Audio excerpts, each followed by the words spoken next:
Ezrat Hashem, aujourd'hui nous allons parler de Rosh Hashanah comme étant le jour du souvenir.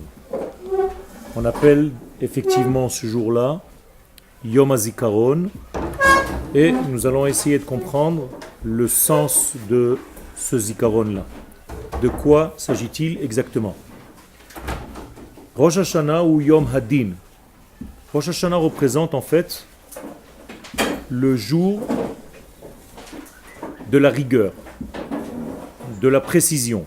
On a l'habitude de traduire cela comme étant le jour du jugement. Mais en fait, la traduction du mot din est exactement la mesure, la rigueur. C'est-à-dire qu'en ce jour-là, il y a un attribut de rigueur qui s'installe dans le monde, et cela en fait induit le jugement. Et on va essayer de comprendre de quel degré arrive donc ce jugement. Yom Bonidonim Kol Baya Olam. Donc en ce jour-là, il y a un jugement de tous les êtres. Bebet Adina Elyon Shel Hachaim, dans le tribunal supérieur de la vie. Berosh Hashanah nishpat haolam me'omek madregato. Cela veut dire qu'en réalité, ce jour-là, le monde est jugé depuis la profondeur de son degré. Je veux dire par là que il est une pensée divine qui précède la création. Cette pensée divine qui a précédé la création contient en fait tout ce que la création devra être, puisque la pensée, c'est la volonté donc du Créateur qui se dévoilera lors de la création. Donc selon le désir du Créateur, la vie qui sera déjà en place devra se réaliser. On est d'accord? Selon quoi donc nous allons juger la réalisation?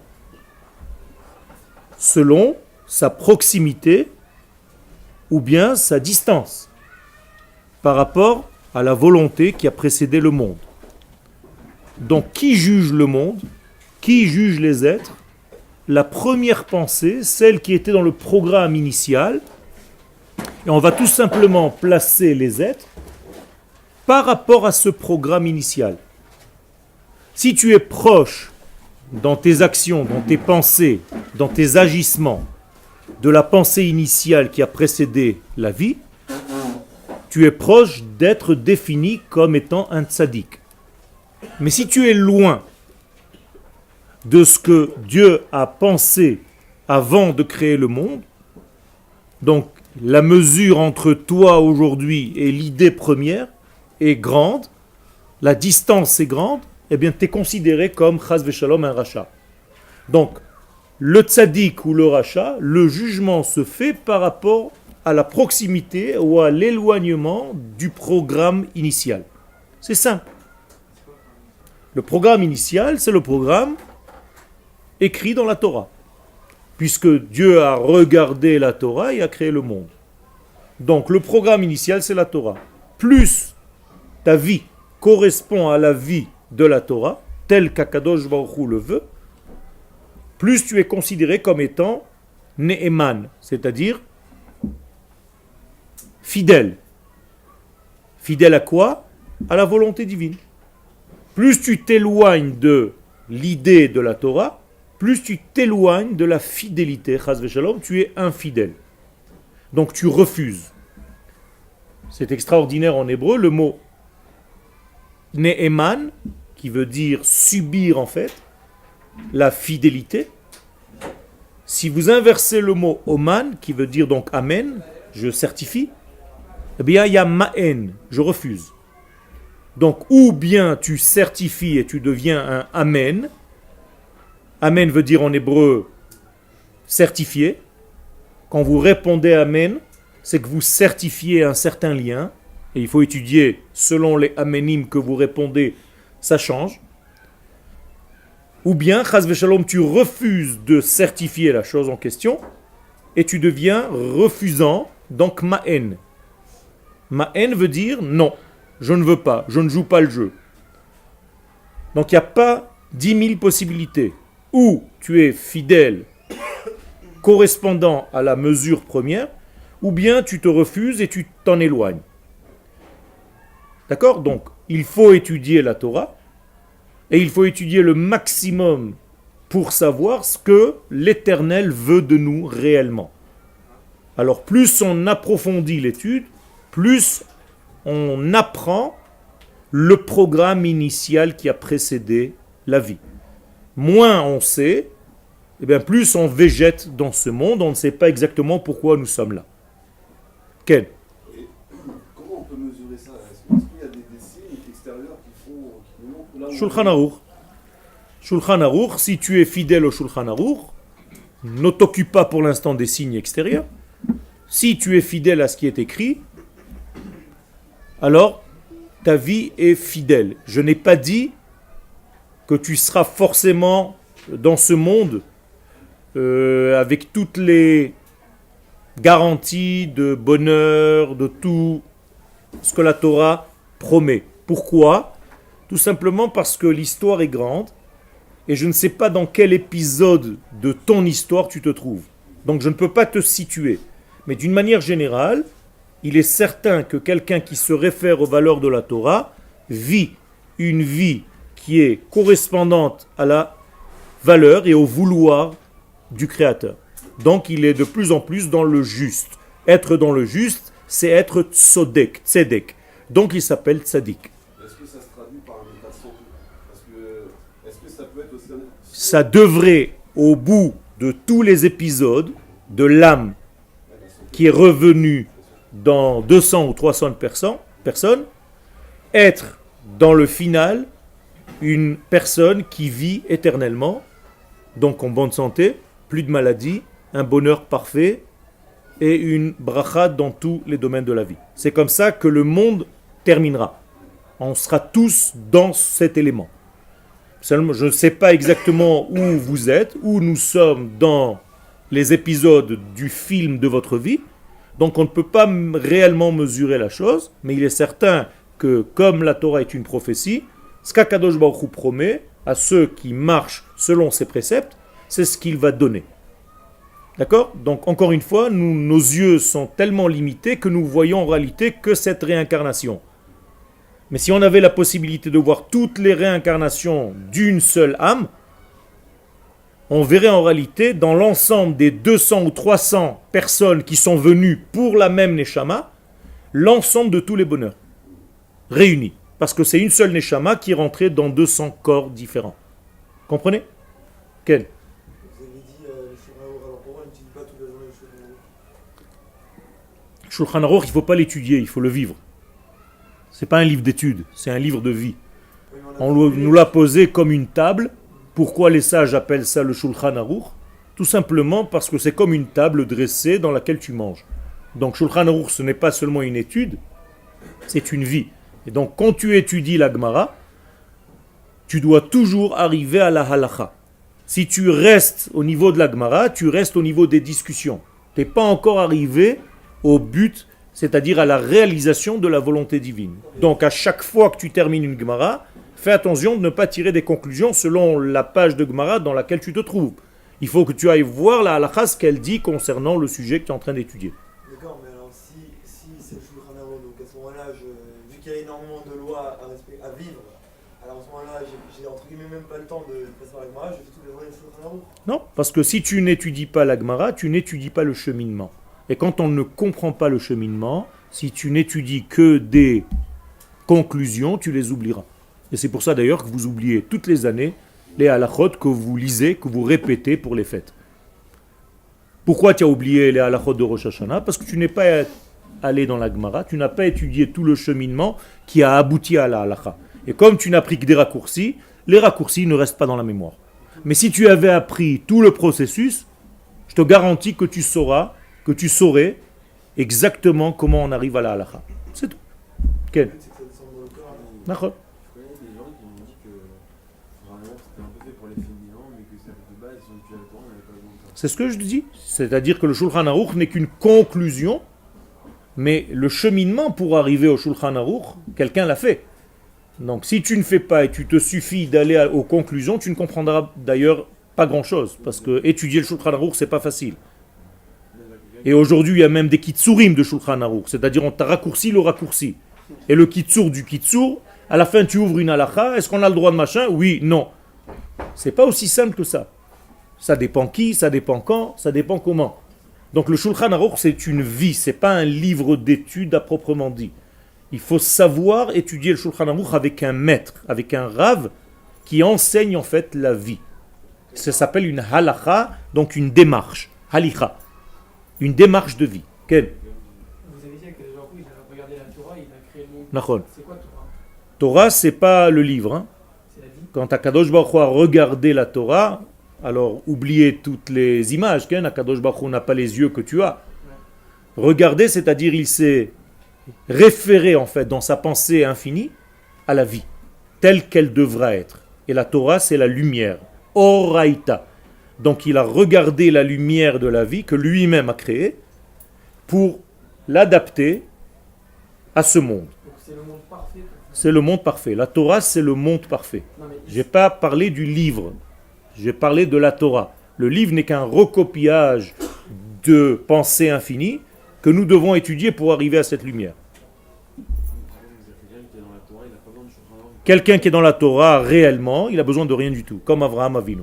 Il avait 2 reins qui lui disaient, qui lui dictaient exactement comment vivre. Il le fait sans péter. D'accord? Ça veut dire il vit la chose. D'ailleurs, la Torah s'appelle Etz Chaim, un arbre de vie, pas une étude. Aujourd'hui, on a perdu un petit peu de cette qualité intuitive de notre vie, donc on est obligé d'étudier.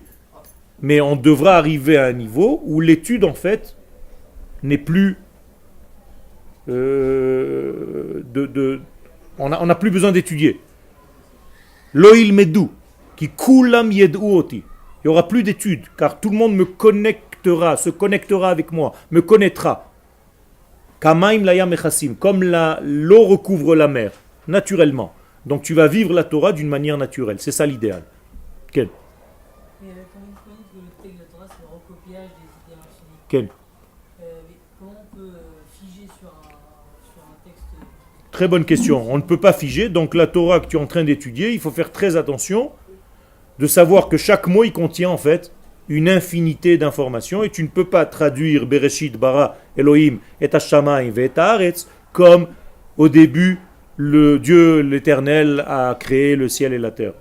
C'est une traduction parmi des milliards. Et justement, même si c'est des milliards et des milliards et des milliards, par sa nature même du texte, ça veut dire que déjà c'est limité. C'est limité.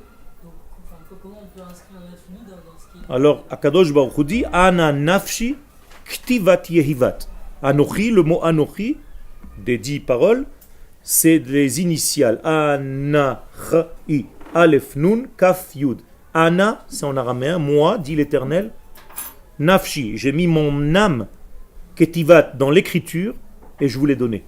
C'est-à-dire qu'il faut étudier en fait la profondeur du texte, et pas seulement l'histoire. D'accord? Ken? Il y a certains livres qui sont liés à l'arbre de la connaissance du bien et du mal et d'autres qui sont liés à l'arbre de vie. Nachon. Vous avez parlé du chemin d'amour, c'est lié à l'arbre de la connaissance Du bien et du mal, oui. Donc est-ce qu'il ne faudrait pas plus étudier des livres qui sont liés à l'arbre de vie comme Il faut les deux, puisque nous avons fauté dans l'arbre de la connaissance du bien et du mal, donc nous devons commencer par là, parce que c'est notre état, et petit à petit monter vers l'arbre de la vie. C'est l'histoire qui fait d'ailleurs ce cheminement. Et aujourd'hui, nous sommes à la fin des temps, entre guillemets, donc en réalité, ça fait plus de 3500 ans que ce processus se passe, et aujourd'hui, le monde, et le monde juif d'une manière générale, est prêt à goûter déjà de l'arbre de la vie. Et pas seulement rester dans l'arbre de la connaissance bien-mal.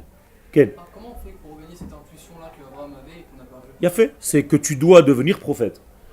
Comment? Comment? C'est tout simplement revenir à ce que tu es. Peut-être que tu as oublié que tu étais prophète. C'est ça le problème. Ça veut dire quoi, revenir à c'est une étude, ça passe par une étude? Ça passe par une étude, et l'étude dont je viens de parler, qui te ramène en fait à ton état naturel d'être prophète. C'est-à-dire nous sommes tous malades aujourd'hui puisque nous ne sommes pas prophètes. Donc nous avons un mal-être. Si moi, maintenant, On a un mal à exprimer les valeurs divines parce que justement on est bouché, on a oublié certaines choses, donc on n'arrive plus à dire. Donc on est maladie, mal à dire. C'est ça la maladie. On a du mal à exprimer la nature qui est en nous. Mais si j'étais dans ce cas et que j'avais été prophète, eh bien ça coule de source. alors, si moi maintenant je veux devenir prophète, qu'est-ce qu'il faut faire? Tu viendras me voir à la fin du cours. Be'ezrat Hashem. Redevenir, Redevenir. puisque tu l'es déjà. Seulement tu l'as oublié. Ken, Mais à l'époque, il n'y avait pas tout le monde qui était prophète. tout le monde était prophète. Il y a marqué dans la Gemara que tous ceux qui sont sortis d'Égypte étaient prophètes. Alors pourquoi il se réfère à Moshe tout? Il y a fait, parce qu'en réalité, il y a plusieurs niveaux de prophétie. Ça aussi, il faut l'étudier. D'accord? Non. Ils étaient tous prophètes, ils ont prophétisé et dans un peuple, et pendant la sortie d'Égypte, pendant l'ouverture de la mer, tout le monde a chanté en même temps. C'est une prophétie. Je crois que Moshe Rabbeinu a distribué des feuilles comme moi. Il leur a fait des photocopies. C'est pas un flash? Moi, il y avait- Az Yashir Moshe ou Bnei Israël, d'où ils connaissaient les paroles. Tout le monde chantait en même temps. C'est pas un flash?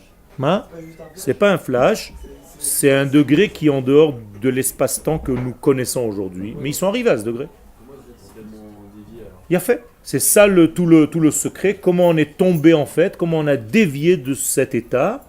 C'est parce que justement Akadosh Baruch Hu a créé en l'homme la possibilité en fait de choisir et à chaque fois il peut retomber dans la situation. Et on oublie. On sait, alors qu'on est en contact direct avec Hachim, vraiment, déjà vraiment. Il a fait. Regarde ce que tu fais toi. Tu étudies. Moi, j'ai pas de lien direct. Tu as un lien direct. Même si je crois là-bas, ça va. Non, tu as un lien direct. Ta neshama, elle parle à l'éternité à chaque instant. Tu le sais ça? Mon inconscient, pas non. Non, pas dans ton inconscient. C'est toi tout simplement qui n'arrive pas à traduire l'être de ta neshama au niveau de ton corps. Donc il y a aussi ici un problème moteur. Pas toi, hein, tout le monde. Ça veut dire que si on était à l'écoute réellement des voix intérieures de notre neshama, on ne faudrait plus. C'est ça le problème. C'est encore une fois, on a dévié. On est sorti de la voie de la neshama. Ta neshama, elle prie tout le temps. Combien de fois par jour tu pries, toi? 3 fois? Combien de temps ça dure? Un quart d'heure. Alors imagine-toi, ta neshama, elle prie 24 heures sur 24, et toi, de temps en temps, tu vas à la synagogue. Tu vois le décalage? Qu'est-ce que ça veut dire prier? Être relié. Le mot bracha, tfila, c'est être lié. Donc ta neshama est liée constamment. Et toi, de temps en temps, tu vas te relier. Tu vas te mettre à la prise. C'est pas normal. Donc on est en manque. Donc ce monde est un grand manque, un grand vide qu'on doit combler de cette valeur divine, de cette vie, tout simplement. Ken? Alors, et s'ils étaient tous prophètes, comment ça se fait qu'ils n'ont pas prophétisé le fait que Moshe il allait descendre 40 jours après et... C'est ce que j'ai dit, il y avait des différents degrés de prophétie. Pas tout le monde reçoit les mêmes degrés. Donc selon ta nature, tu prophétises selon ce que tu es. Et le plus grand des prophètes, c'est Moshe Rabbeinu. Il n'y a plus plus grand que Moshe en Non, prophète. non, Elisha, il n'était pas. non. Personne n'est arrivé au degré de Moshe. Le Mashiach, Be'ezrat Hashem, ce sera le retour de Moshe, et on va lui rajouter encore une couche. Quel? C'est-à-dire qu'on devrait prier toute la journée. D'accord? Ça voudrait dire que normalement, si tu es lié à ta neshama, tu devrais lier et pas prier. Prier, c'est une traduction en français. Être relié tout le temps à la prise de l'infini. Ça veut dire tout simplement vivre selon les critères de Dieu à chaque instant de ta vie. Jamais sortir comme si tu étais branché tout le temps. Donc tu peux savoir naturellement ce qui est bon, ce qui est pas bon, ce qui est vrai, ce qui est faux, tout. Comme la neshama. Ta neshama, elle sait tout. Il n'est pas normal que ton corps ne fasse pas le même degré que ta neshama. Parce que je bloque le fait que la Il y a un passage entre la neshama et le corps, et là il y a un écran qui obstrue parce que nous faisons des choses qui cachent notre neshama. Normalement, on devrait être transparent, translucide, comme Adam Arishon. Il était transparent, sa neshama donnait à son corps. Mais il avait encore un petit degré à combler, à terminer, pour arriver à son propre Mashiach. Quel? Est-ce que c'est par rapport au fait qu'ils étaient tous prophètes qu'ils ont pu entendre les deux Nachon, nachon, nachon. Il y a une mitzvah d'ailleurs d'entendre.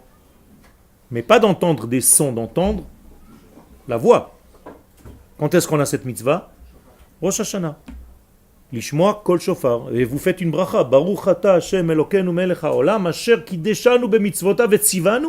Il nous a ordonné de quoi? D'entendre le shofar. Pas le son du shofar, ça c'est en français. n'y a aucun son. C'est la voix du chauffard. C'est autre chose. C'est une voix intérieure. Si vraiment, vraiment vous arrivez un jour à vous connecter à cette voix intérieure, vous explosez en sanglots. Pas un son. Et tu te dis, ouais, il a bien sonné. Ouais. Mais pourquoi on sanglote C'est un- pareil pour autre chose? Slicha, parce que c'est une expression de la joie intérieure de ta connexion. Comme quand tu vois quelqu'un que tu as langui depuis longtemps et tu es tellement heureux de le voir, en réalité on a langui tellement l'éternité, on a oublié. Mais le jour où tu la fréquentes et tu la retrouves, c'est l'explosion dans tous les sens du terme. Et l'une des expressions de ça, c'est une joie qui est accompagnée par un pleur, pas un pleur de tristesse, mais de retrouvailles. On devrait tout le temps être en sanglots, alors. Nachon. Un sanglot mais de joie. C'est-à-dire tu devrais être, même quand tu ris, tu pleures. Nachon, quand tu éclates de rire, tu pleures. Tu es tout le temps dans cet état. Personne, même un grand sadique aujourd'hui n'arrive pas à se C'est ça. Alors ça, c'est ce que toi tu crois. Les grands sadikim, ils sont dans cet état, mais intérieurement. Il le cache exprès ou... Ils le cachent pas exprès. Ils le vivent au niveau de leur intérieur. C'est comme dans le Zohar, il y a marqué que pendant la Hamida, tu n'as pas besoin de bouger. Alors que tous les gens, ils font comme ça pendant la prière. Ken, le Zohar, il dit, il ne faut pas bouger. Ta joie est une joie intérieure qui te remue tout à l'intérieur. Ça ne doit pas se manifester par des mouvements de ton corps. Donc c'est pas forcé que ça s'extériorise. Exactement. Ça veut dire que c'est quelque chose qui est vécu dedans. Ken, Le corps, il fait barrière donc à tout ça. C'est-à-dire la Neshama, vous dites, on prie toute la journée avec notre Neshama. Nachon. Le corps fait barrière. Non. Est-ce que dans la Torah, on n'a pas perdu quelque chose pour pouvoir permettre au corps de plus faire barrière? Exactement. Faire des choses qu'on a perdues. Exactement, on a perdu en fait le sens profond. Et donc, même quand on étudie, on aime étudier la superficialité. Donc, en fait, tu étudies le corps. Mais si tu étudiais la Neshama, comme j'essaye de le faire avec vous maintenant, d'un coup, toutes vos questions sautent et flottent. C'est-à-dire, le fait que vous posiez autant de questions, ça veut dire que je suis en train de toucher, en fait, un degré que vous avez laissé oublier. Et quand il est un petit peu chatouillé, il se dit, ouais, enfin, on s'occupe de moi. Et alors, vous commencez à sortir toutes les questions que vous avez à l'intérieur. Mais en fait, c'est intuitif. C'est en vous. Ça va? Mais ça passe pas par la méditation ou par la Ça peut passer aussi par la respiration, par la méditation, il y a plein de choses. Mais au niveau de la Torah, pas des choses extérieures et superficielles. On n'entend pas dans la Torah de... On entend, mais il faut être dans les bons endroits où on entend. Ah, c'est ça. Exactement. On le voit plus. Nachon. Il y a des endroits où on entend. Il faut juste y être. Toute notre vie, c'est tout simplement être au bon endroit, au bon moment avec les bonnes personnes. C'est tout. Si vous avez les adresses, C'est un- Par exemple, est-ce que ça peut aider certaines personnes de partir à Oman pour Rosh Hashanah? Si la personne est reliée à ce Inyan, que bien lui fasse, si ça lui permet de faire un travail. Mais justement, s'il a Bien. jamais fait, il veut partir. C'est un choix de la personne, c'est une idée, c'est une perception des choses. On peut être d'accord, on peut ne pas être d'accord. Je ne peux pas répondre pour tout le monde. Je peux dire à quelqu'un, toi oui, l'autre non. C'est pas changer son mode de vie. Non, non. Tu peux te retrouver un mode de vie qui peut-être tu as perdu. Je ne sais pas. Quelle est ta qualité d'âme avec laquelle la chose va te faire vibrer? Chacun de nous a une note qui le fait vibrer. Et c'est cette note-là que tu dois retrouver dans ta vie. C'est tout. Donc cherche-toi un maître qui, à chaque fois qu'il parle, tu as des cordes de ton âme qui bougent. C'est ça que tu dois faire. C'est tout. C'est ça? On continue. Donc, qui nous juge à Rosh Hashanah? Nous-mêmes. Vous avez compris maintenant. Quelle partie de nous-mêmes? La Neshama. Ah, maintenant c'est mort, quoi, c'est dans 2 semaines. Slicha. Maintenant c'est dans 2 semaines. Et alors? C'est en dehors du temps. Si tu es dans l'acceptation de la chose, tu te dis, ma chère Neshama, je veux vivre à ton rythme. Comment ça s'appelle ça? Une tchouva complète. C'est tout. Et combien de temps ça dure? Combien de temps je l'ai dit? Une seconde. J'ai décidé, c'est fini. Maintenant, comment ça va sortir réellement dans la vie? Ça prendra, ça s'habillera dans le temps, mais c'est pas grave. À partir du moment où tu as décidé ça, et tu as encore 2 semaines, tu as le temps, non? Tu peux le dire maintenant. Je décide à cet instant de tout faire, Be'ezrat Hashem, afin de vivre, même extérieurement, comme je suis intérieurement et comme j'ai été prévu lorsque Dieu m'a créé. Mais ça, on peut le dire 10 fois on est vraiment sincère, mais après on. Il a fait. Si tu es vraiment sincère, c'est considéré comme une chouva. Même si après tu retombes. Parce que tu oublies encore une fois. Grave, on risque pas d'amener le Yetzirah, parce que si on le trompe pas, le Yetzirah, on est en train de lui dire, je vais sortir de ton emprise. Nachon. Lui, il va se renforcer encore plus, le Yetzirah. Nachon. Kol hagadol mi chavero, yitzro gadol mimeno. Ça fait partie du combat. Et On alors peut pas le tromper.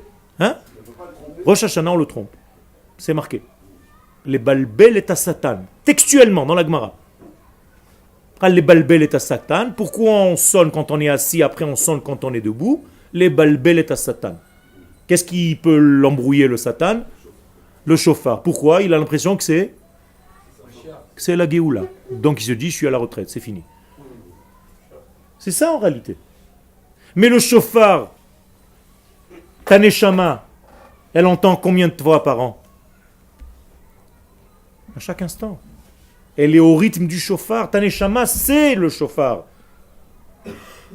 Si tu arrivais à écouter la voix de ta neshama, pas un trompettiste, eh bien, tu serais toute la journée en train d'écouter le chauffard, d'entendre le chauffard, donc tu irais vers lui. C'est-à-dire que ça conduit. Je dis toujours que le chauffard, en hébreu, c'est le meilleur conducteur. En français, c'est un chauffard, un mauvais conducteur. Hein, c'est bizarre qu'on l'appelle chauffard. En hébreu, c'est le meilleur conducteur qui soit. C'est-à-dire que la lumière coule par lui d'une manière naturelle. Et quel cavana on doit avoir de Tout simplement de te laisser traverser par l'infini. Non, c'est Yitzhak qui a commencé. C'est tout. Lira, C'est Yitzhak qui a commencé à se chauffer. Yitzhak qui a commencé à sonner du chauffard. Non, Abraham, à la Yitzhak, il a sonné. Et alors, où tu as vu qu'il a sonné? Il a juste pris la corne du bélier qui était là. Il a pas sonné dedans. Non, le chauffard, c'est un son intérieur. Tu crois qu'Akadosh Baruch Hu, il prend une corne et qu'il souffle dedans? Quand tu lui demandes Teka beshofar gadol cherutenu, vesa nes lekabetz galuyotenu. Quand Akadosh Baruch Hu t'a fait venir dans l'avion, qui t'a amené ici, c'est parce que tu as entendu un chauffard. Ta neshama, elle a entendu et ton corps, ce jour-là, il s'est dit, je monte. Maintenant, je te révèle ce qui s'est passé. Toi, tu sais même pas ce qui s'est passé. Logiquement, tu serais encore là-bas. Mais ta neshama est passée au corps et tu t'es dit, ça y est, j'y vais. Et pourtant, on a essayé de t'embrouiller. Je sais. Même des gens très proches de toi, je vois dans tes yeux. Et malgré tout, tu es là. Et chaque jour que tu es là, de temps en temps, il te dit, alors tu repars? Tu n'as pas langui un peu? Hein? Et Rav, est-ce qu'on peut comparer le chauffard Quel? On peut comparer le chauffard au corps humain. Le chauffard est une... Qu'est-ce que ça veut dire chauffard? Qu'est-ce que ça veut... Quelles sont les racines du mot chauffard en hébreu? Shfoferet. Qu'est-ce que c'est shfoferet? Un tube. Il y a un petit trou et il y a un grand trou. D'accord? Ça veut dire que quelque chose qui est sonné dans un monde que tu ne vois pas, t'arrive dans un monde que tu connais. Est-ce que c'est nous qui fabriquons le chauffard, oui ou non? Non, il est naturel. Quand vous prenez le chauffard, c'est quoi dans l'animal? C'est une corne, mais sous la corne, qu'est-ce qu'il y a? Il y a un os qui sort, deux os qui sortent de la tête de l'animal, et par-dessus, il y a un tube. D'accord? Il est troué. C'est ça que vous ne comprenez pas. C'est pas qu'on a sorti, on a pris une perceuse et on a commencé à faire un trou. Tout est troué. Il y a juste une membrane dedans qu'il faut se retirer. Mais tout est tué, il est déjà troué. Il n'y a rien à faire. D'accord?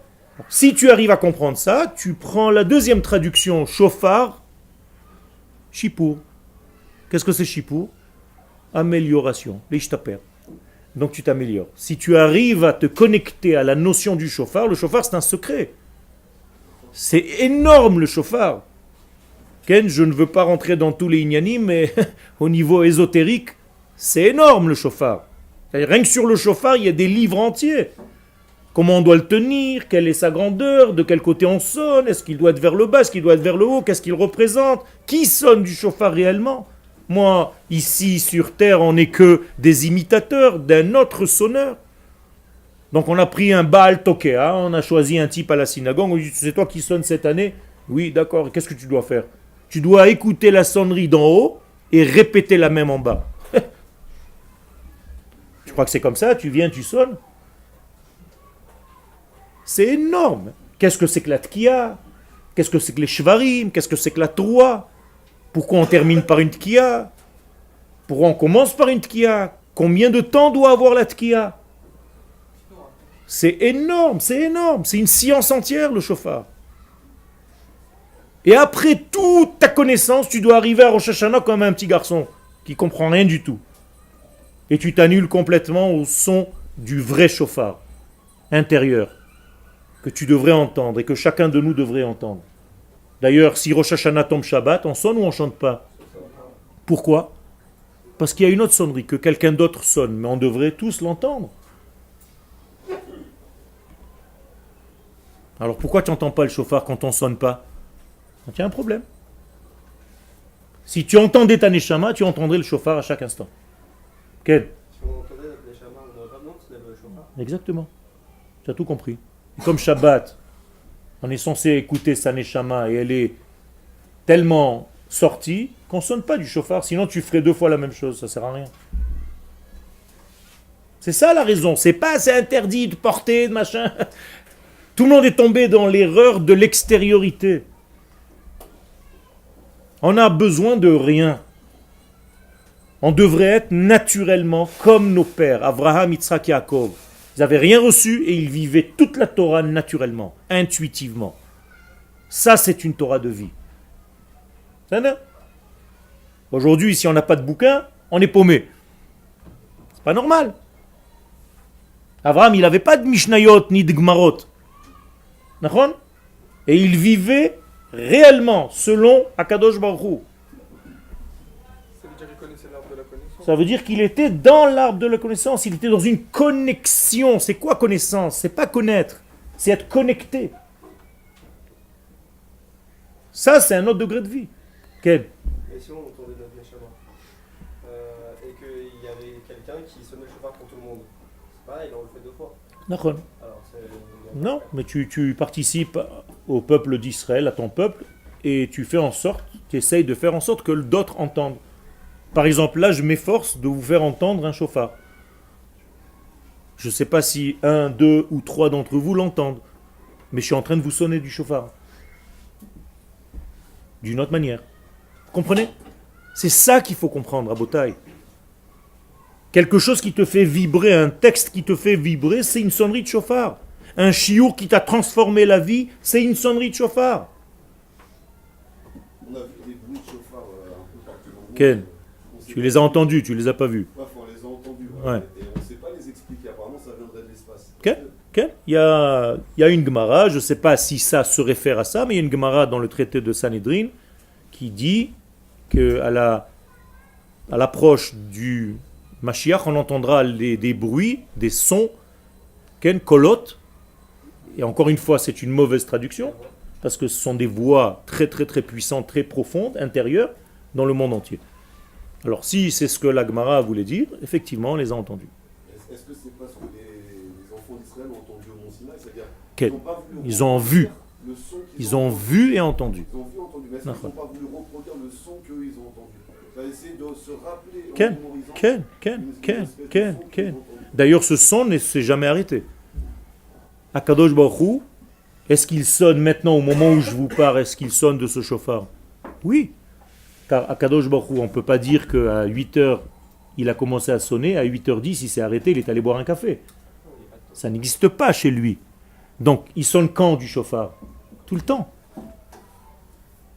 Et d'ailleurs, le texte nous le dit dans la Torah. Kol gadol velo yasaf. C'est-à-dire une grande voix qui n'a pas de fin. Donc tu es censé l'entendre même maintenant.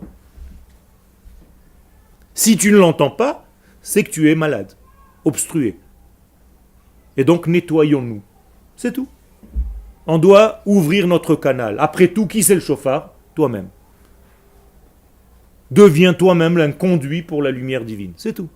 Deviens toi-même ce chauffard. Quel? Est-ce qu'on parle de bas de col et pas de col? Il a fait. Bat kol, c'est la fille, la conséquence de ce col. Le col, il est masculin, puisque tu as posé la question, Et la bat kol, elle est féminine. Et comme dans ce monde, on ne voit jamais le masculin, mais on voit que le féminin de chaque masculin, c'est pour ça que c'est par la bat que tu entends le kol. T'as compris? C'est comme, je te vois parce que tu as un corps. Et ton corps, c'est ton côté féminin. Sinon, je n'aurais pas vu ton âme. Mais si ton corps est fidèle, et il l'est, Baruch Hashem, je vois en toi, physiquement, beaucoup de ne'emanut, c'est-à-dire de respect à ton monde intérieur. Tu es quelqu'un de propre. Ça se voit sur ton visage. Donc, continue dans ce chemin. Tu es sur un bon chemin. Je te parle à toi, précisément. Alors, Baruch Hashem, ça veut dire que tu deviens de plus en plus fidèle à ce que tu es dedans. Tu es quelqu'un de limpide, et d'humble, et de gentil, et de quelqu'un qui fait du chesed. Ken. Vous avez sûrement répondu à cette question, mais comment, j'ai besoin de demander la réponse, comment on fait, nous, alors, pour entendre le shofar au quotidien? Je viens de le dire. Je viens de le dire, ouvre-toi. Ouais, c'est quoi, Ouvre-toi, laisse passer. Arrête d'être intelligent. Tu es trop intelligent. C'est-à-dire, tout passe par ton cerveau. Je comprends, ça passe. Je comprends pas, ça passe pas. C'est pas comme ça que ça marche, la vie. Ça veut dire, laisse-toi traverser. Laisse-toi vivre par la chose. J'ai pas dit, sois imbécile. Laisse-toi d'abord traverser, après tu vas étudier le phénomène. C'est tout. Laisse-toi traverser par la vie. Imprègne-toi. N'essaye pas tout le temps de... Okay. Par exemple, je vous donne un exemple. Quand vous rentrez en cours, n'essayez pas de ramener dans le cours que vous êtes en train d'entendre un autre cours que vous avez entendu. Ça veut dire que vous n'êtes pas en train de recevoir le cours, donc vous êtes en train de le perdre. C'est dommage. Imprégnez-vous, si vous êtes déjà là, vous avez accepté de venir, personne ne vous force. En tout cas pas moi. Essayez de vous faire pénétrer par les choses, et après vous faites 1 plus 1 plus 1 et l'autre cours, et comment ça se rassemble, et après vous posez les questions, ou sur Internet, vous pouvez m'écrire sur Internet pour me poser des questions que vous n'avez pas comprises. Mais ne bloquez pas par votre intellect. L'intellect, il est toujours dans l'art de la connaissance, bien, mal. Il n'est pas dans la vie. C'est dommage. Il faut vivre les choses. Quand tu es avec une fille et que tu vas, Be'ezrat Hashem, préparer ton mariage, tu dois l'aimer, tu dois vivre. C'est pas intellectuel. S'il n'y a pas un déclic au niveau de l'intérieur, c'est pas la peine de rester avec elle. Quand est-ce qu'il faut mettre l'intellect alors? Je l'ai dit tout à l'heure. Après avoir vécu la chose, tu analyses intellectuellement ce que tu viens de vivre. Et toute la journée, entre guillemets, il faut vivre et après étudier ce que tu as vécu.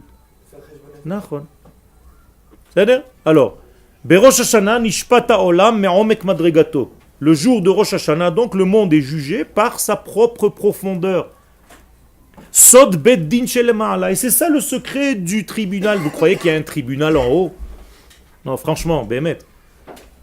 Qui a à quelques 120 000 kilomètres un tribunal céleste fait de nuages. Il y a des anges blancs et des machins qui sont assis.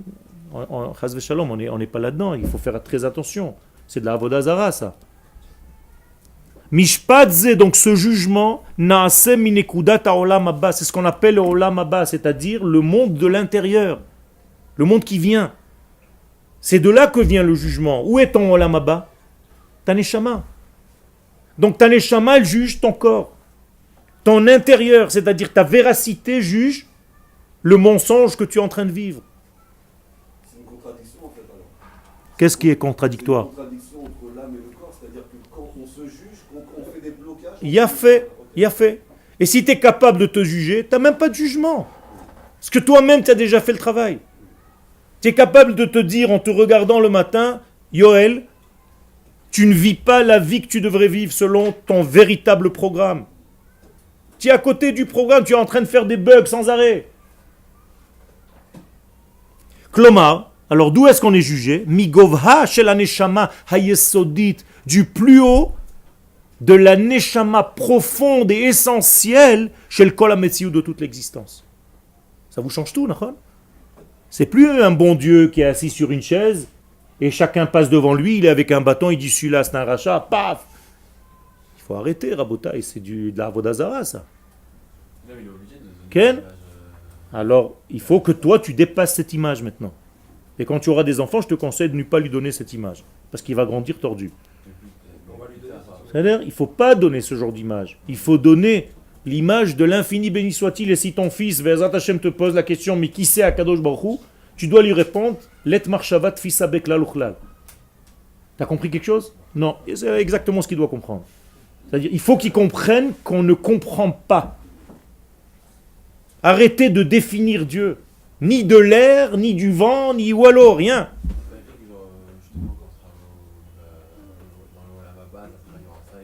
Non, il faut comprendre ce que ça veut dire. C'est pour ça que je dis qu'il faut étudier. Ce sont des langages que toi, tu dois traduire. Tu as compris? C'est comme si je te racontais maintenant une image, mais ce sont des paraboles. Tu crois que ton portable, il comprend les paroles comme toi? Il comprend un code, il le traduit en chiffres, il le traduit en plein de trucs, et après il comprend ce qu'il a compris. D'accord? Mais c'est la même chose. Adam Arishon n'était pas sur cette terre avant de fauter. Il a fait, c'était pas des arbres, c'était des idées. Etz en hébreu veut dire idée. Il a fait, encore une fois, vous voyez, sinon tu tombes dans la bêtise de Chaz Veshalom, de croire qu'il se balade dans un jardin tout nu avec Ève, et le serpent en train de les appeler. Donc, idéal. Donc en réalité, qui c'est qui nous juge en fait? C'est l'idéal de la vie. On te place en fait par rapport à qui? À toi-même, comme tu devais être. Ton modèle initial. Tu as un modèle en haut? Quand je dis en haut, c'est-à-dire dans le monde profond. Tu as un modèle qu'Akadosh Baruch Hu a voulu quand il t'a créé. Donc on va placer celui que tu es ici à côté du modèle.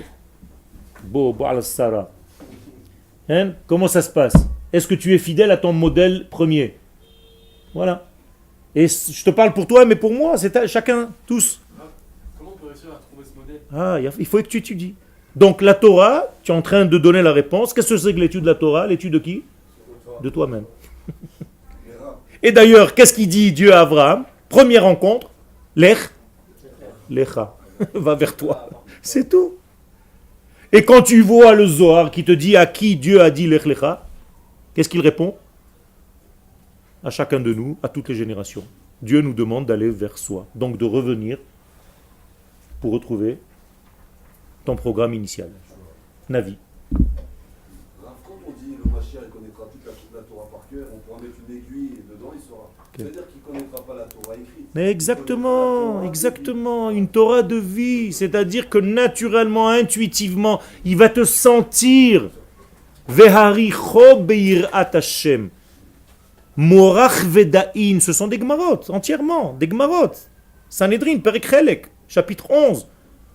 Il va passer à côté de toi, il va te sentir, il va te dire tout ce que tu es.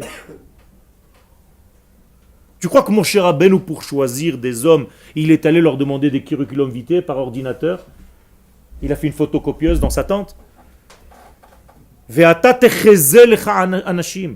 Tu dois aller Akadosh Baruch Hu lui dit, tu vas voir les gens dans les yeux, tout est marqué dans leur corps. C'est pour ça qu'il y a une Torah chez Dan. Mais vadaï, tout est marqué. Votre corps, c'est l'écran de votre ordinateur. Vos grains de beauté, ce sont les étoiles de votre ciel. Si quelqu'un a appris les secrets, il peut vous lire. Tout est écrit. Il n'y a même pas besoin d'ouvrir la bouche. Le Harizal disait à ses élèves ce qu'ils ont fait hier soir. C'est pas du baratin, ça. C'est une Torah de vie. Ça, c'est la véritable Torah à laquelle on est en train d'aspirer. Et donc, on sera plus malade parce qu'on sera complètement correspondant à notre véritable nature. Or, notre véritable nature, c'est d'être éternel. C'est comme ça que Dieu nous a créés. C'est la faute qui a amené la mort. Ken? Est-ce que ça veut dire que Ras Shalom, les personnes qui sont défigurées, etc., c'est-à-dire que leur âme est... Ça, c'est au niveau superficiel. Au niveau de l'intériorité, ça reste toujours la même chose. Ah non, il n'y a pas de lien direct. Ken? Ken, il n'y aura plus de vieillissement, non plus. On peut lire aussi, on peut lire. Même avec ça, on peut lire. Ken? Voilà, ça c'est des bonnes questions. Ça commence à arriver. Il faut étudier. Il faut étudier la Torah, il faut te trouver un maître qui, au fur et à mesure de ta vie, dans un cours, va vous révéler des choses et tu vas savoir qu'il est en train de parler de toi. On doit avoir 1 mètre à vie. Ok. 1 mètre dans un sujet. Tu peux avoir plusieurs rabbanim dans plusieurs niveaux de la Torah. 1 mètre au niveau de la halakha, 1 mètre au niveau de la Gemara, 1 mètre au niveau de la Kabbalah. Proche de lui, Ok. c'est juste un mètre qu'on va C'est un être à qui tu peux être proche de lui, tu peux demander, tu veux être, mais en réalité, ça dépend des niveaux. Au niveau le plus élevé, c'est pas l'élève qui cherche le maître, c'est le maître qui trouve l'élève.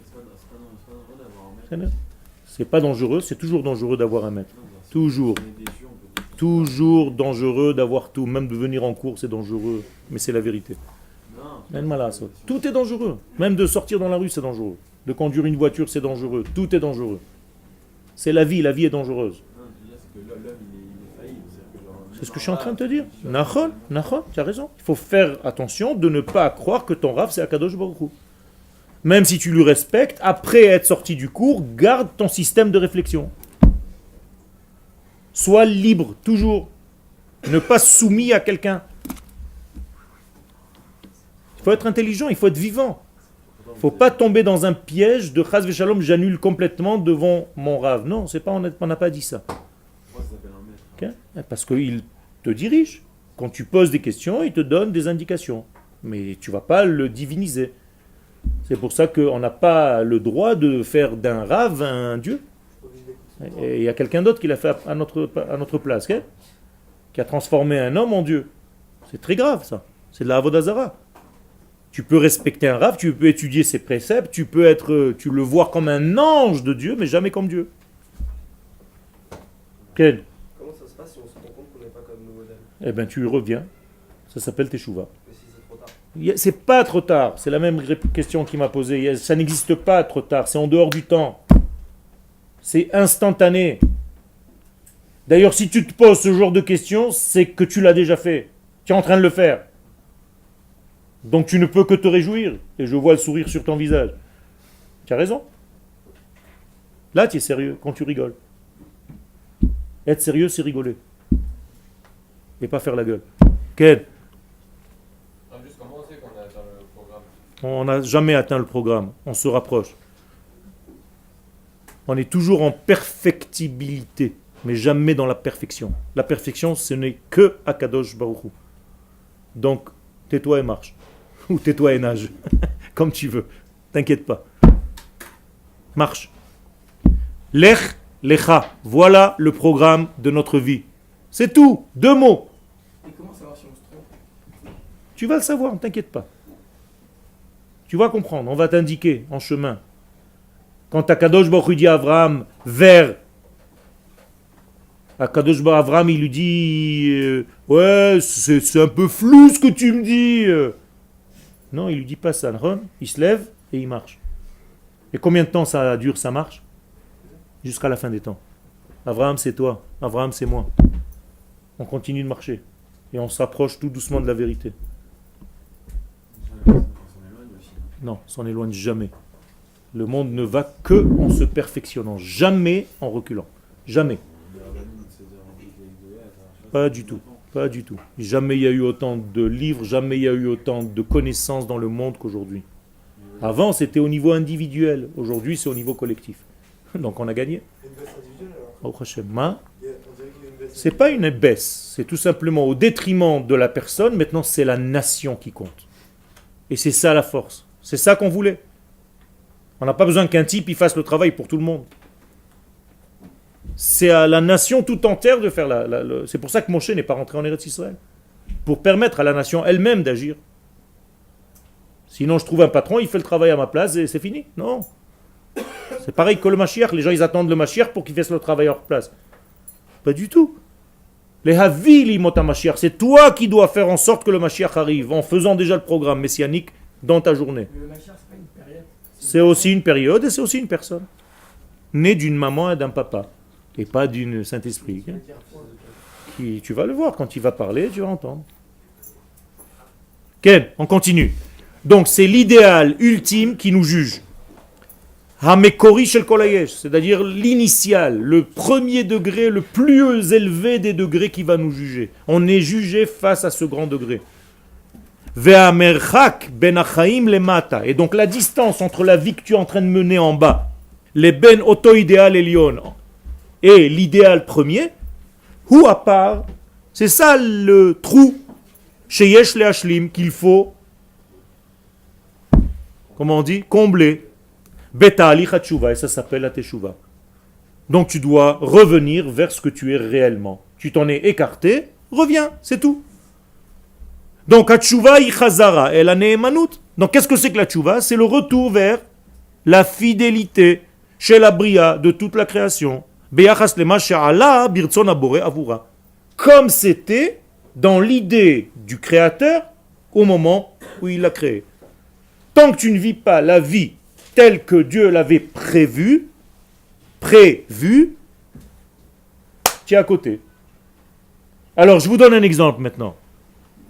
Tu vis sur 10, sur une échelle de 10, tu vis à 3 de ta véritable vie. Donc, tu dois faire tchouva sur 7 degrés, c'est tout. Comment s'appellent ces 7 degrés si tu ne les combles pas? Gehenom, l'enfer. C'est ça l'enfer. L'enfer, c'est tout simplement la distance entre toi et toi.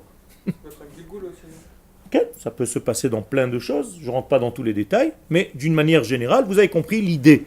L'essentiel, c'est que vous compreniez l'idée. Et qu'est-ce que c'est donc Gan Eden? Qu'est-ce que ça veut dire Eden? C'est vivre son potentiel. Eden veut dire délicat. Donc tu es dans le jardin de la délicatesse. Et qu'est-ce que c'est Gan? Non, ce n'est pas un jardin. C'est les initiales de Gouf et Neshama. Gan. Donc en réalité, Gan Eden, c'est-à-dire qu'entre le corps et l'âme, il y a une adinout, une sensibilité, une délicatesse. Ils sont en train de vivre en harmonie totale et plus en guerre. C'est tout. Mais est-ce qu'on doit aller à l'opposé de sa nature? Parce qu'on a une nature, on n'a pas la nature animale, je ne parle pas de la nature animale. Il y a des gens qui sont plus...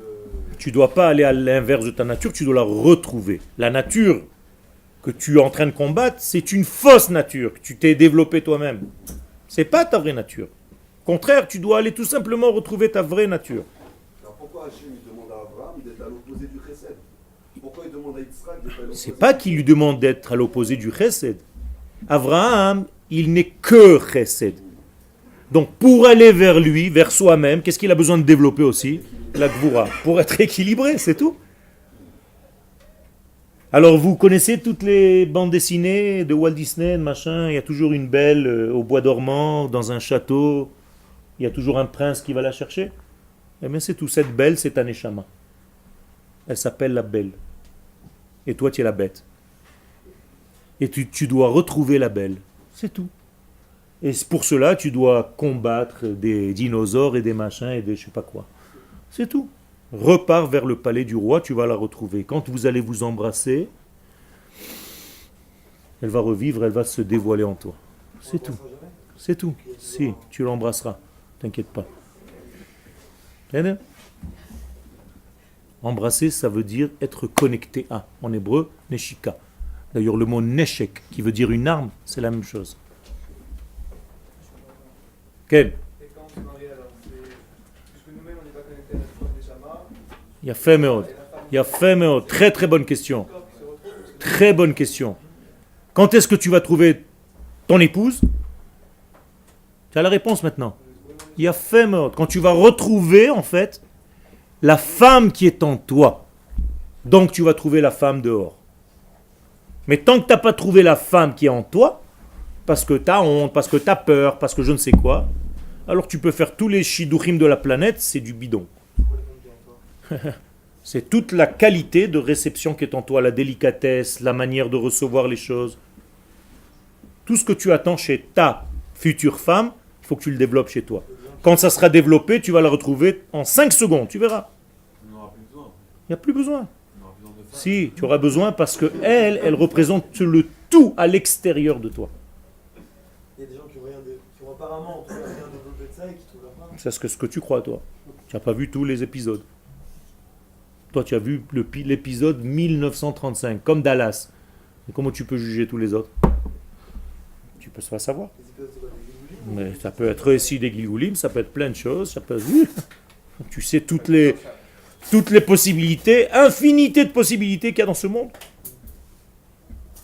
Un jour, le Baal Shem Tov, il a demandé à ses élèves, à la Vachalom, d'aller voir dans un endroit.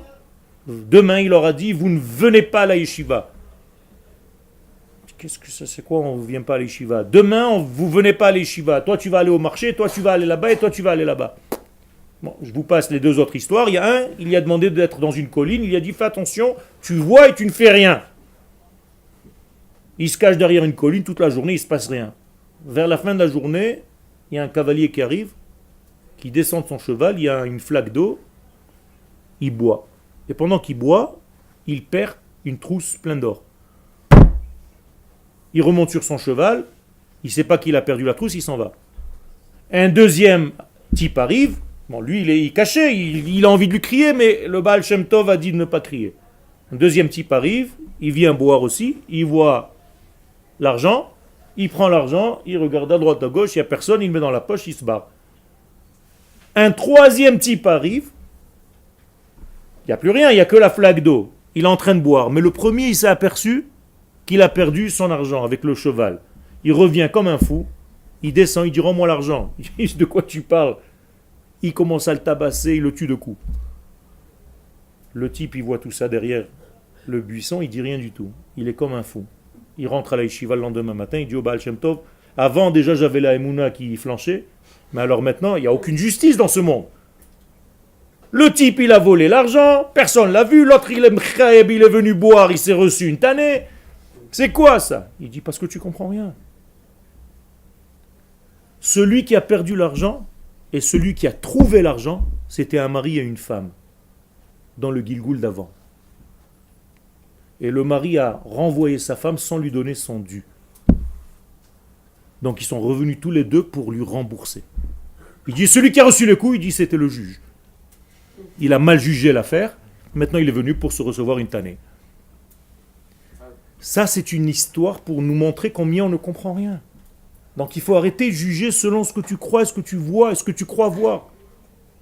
Quel? Cet être-là qui est justement un Gilgoul, lui il n'a rien fait encore, peut-être qu'il veut s'améliorer. Encore une fois, ça dépend ce qu'il est.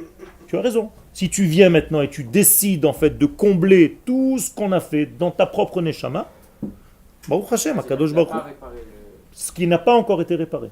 Là, la Neshama, elle revient toujours avec une étape qui n'a pas encore été réparée. Quel? Très difficile. Nachon. Tu as raison. C'est pour ça qu'il faut étudier et au fur et à mesure de la vie, on apprend des choses. Il faut avoir confiance en Dieu. C'est lui qui a créé le monde et c'est lui qui le dirige à chaque instant. On n'est pas paumé dans ce monde.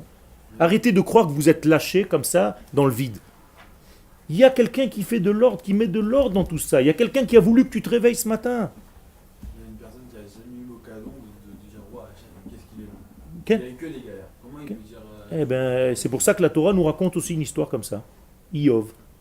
Et après avoir vécu tout ce qu'il a vécu, il a retrouvé en réalité la joie de vivre et tout ce qu'il fait. Tout est marqué dans la Torah selon des histoires, avec des histoires. Et selon les histoires, tu dois comprendre ce que la Torah est en train de t'enseigner. C'est-à-dire, Ken? Tout à l'heure, vous avez dit qu'on est toujours perfectible. D'accord. C'est-à-dire qu'on n'atteindra jamais. Dieu. On ne sera jamais lui. Non, ok, d'accord, mais c'est-à-dire qu'on n'atteindra jamais notre. Enfin, pas notre échelle, enfin notre. Tu iras vers, c'est la question qu'il a posée tout à l'heure. Je suis d'accord avec ça, mais alors, on ira vers, mais on ne l'atteindra pas vraiment. Alors, Tu atteindras ce que toi, au niveau limité, tu devais faire. Et quand tu as fini ce degré-là, on va te donner aussi ton ami qui n'a pas fait son travail, que tu dois le faire à sa place. Parce que tu es de la même source d'âme. Et donc, comme il n'a pas fait son travail, tu es en train de faire un petit peu, tu l'aides. Mais si moi je l'aide, lui, il vient pas. Eh bien, il a raté un petit peu son truc. Donc toi, tu as fait un petit peu le travail de quelqu'un d'autre. Mais il devra compléter dans tous les Nachon. C'est tout un... C'est énorme, c'est énorme. Non, mais pourquoi sinon on a fini? Parce que tu n'es pas seul. Ta neshama, elle est 1/200 millième. Tu crois que par exemple, tout le Machon Meir, c'est même pas une seule neshama. Tu crois que tu as une neshama complète? Donc ta neshama, elle est partagée. Tout le Machon Meir, c'est même pas une neshama. Donc vous faites tous partie du même club. Et moi aussi. Donc quand tu fais quelque chose, moi je prends. Quand je fais quelque chose, tu prends. On est en train de travailler comme des cellules dans un seul corps. Seulement personne ne s'aperçoit parce qu'on n'a pas la vision globale des choses. Et c'est ça l'intelligence, c'est de comprendre en réalité comment tu travailles et que tout bénéficie de ce travail. Comme une cellule dans ton corps qui sait exactement dans son ADN que l'autre cellule qui est dans l'autre main ne se sont jamais croisées. Tu te rends compte combien de milliards de kilomètres il y a entre ces deux cellules? Et pourtant toutes les deux elles savent qu'elles travaillent pour l'être que je suis. Extraordinaire. Et chas v'shalom, si une cellule sort du jeu, c'est une maladie. Donc il ne faut jamais sortir du jeu, du grand jeu. Toujours soyez dans le grand jeu, dans le klal. Ça c'est la bracha. Encore une question. De là, c'est-à-dire quand dans les cours et tout, on a un peu retourné et tout. Tu es retourné? Non, c'est-à-dire, ça nous parle et tout. Bezrat Hashem. Mais après le cours, Ouais, une fois qu'on aura fini de manger, ça y est. ce matin c'est fini. Non, mais comment ça Ah ben qui c'est qui mange à côté de toi? Hein? Ça dépend des jours. Alors celui qui mange à côté de lui aujourd'hui, il dit fais attention, ne te retourne pas. Garde le cours dans ta mémoire. Et essaye de le garder dans ton cœur. Si c'est peut-être un cours qui te change la vie, ça vaut le coup, non? Est-ce que c'est possible de vivre ça vraiment Ken, gentil? c'est possible. Si tu le veux vraiment, c'est possible. Et de plus en plus, tu t'habitueras à t'en souvenir comme si tu avais fait un grand rêve dans ta vie et tout le temps il t'accompagne. Bracha v'atzlacha.